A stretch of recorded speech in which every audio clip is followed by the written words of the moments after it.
Tonight in the shop, we're going to show our rear shock a little bit of love. We're going to fit some fresh bushings and some offset hardware to help with our geometry and get a bit more riding time and longevity out of our existing frames for very little outlay and really rudimentary tools. The only tools you'll be needing for this job are the tools to remove and fit your shock from your frame, whether that is Allen keys or sockets, and something to remove the bush from the shock itself. But before we talk about how to replace the bush, let's talk about what a bush is and what it's doing within our frame and suspension setup. The bush itself is a nylon coated surface that is replaceable that sits within the eyelet of your shock. It allows any moving parts or rub or wear to happen on something that is replaceable and not damage the shock itself. The first signs of bushing wear are generally if you pick your bike up and there's just something loose. You pick up the front end of the triangle and as you lift, there's a knock or a drop in the rear and there's something loose around the shock. And even though all the axle bolts and pivot bolts for your shock are tight and at the correct torque, there's still some play and movement there. And that is a sign of bushing wear. If your bike is showing those first signs of wear, remove the shock and have a look.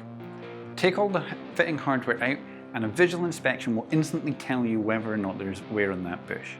You'll be able to see any pitting, dark banding or lines, and you know that is some wear and tear and that bush needs replaced. To replace the bush, we simply have to push this piece out. It's a compression fit, so we need something that will fit within that and gently press that out. Now there are specialist tools to do this with and they're very easy to use. However, if you do not own any of those, we can do this with a set of sockets and a vise. To do this, we simply get a smaller socket that fits and pushes on the bush itself and not on the body of the shock, and a larger one that sits on the other side to act as a receiver. And we fit the whole thing in a vise and press them together. Now this is janky as hell, but it will get the job done, and most of the time that's all we ever need.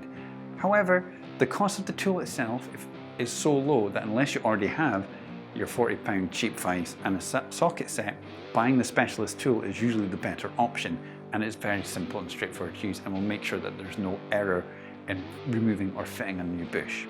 To remove a bush with a specialist tool, we simply put the two parts together, the press and the receiver, and there's a threaded bolt that goes through the two, and we crank that down until it is pressed that bush completely through. To fit a fresh bush, we use the exact same tool and just use the process in reverse, using the press and the receiver and the bolt to pull those two parts together, gently and evenly pressing that bush into place. As well as the standard fitting hardware to attach our shock to our frame, we can also use offset bushings. Offset hardware, or offset bushings, have the hole for the axle off-center.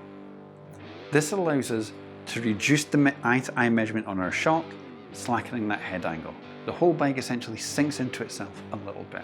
Depending on the type of shock you have and the type of axle you have in terms of their measurements, you can get the best part of a degree or a half head angle slackening by fitting offset bushings. Now this is a simple and cheap upgrade that really does impact how the bike feels on the trail, and if you have a frame that has been around for a wee while or you're pushing its capabilities, pushing XC more into trail more into enduro for example, even a newer bike can benefit from some offset bushing. Just remember when we do that, as we are bringing the frame together, we are dropping that bottom bracket as well, so you're going to have some change in the characteristics of the bike, but generally speaking these aren't too pronounced.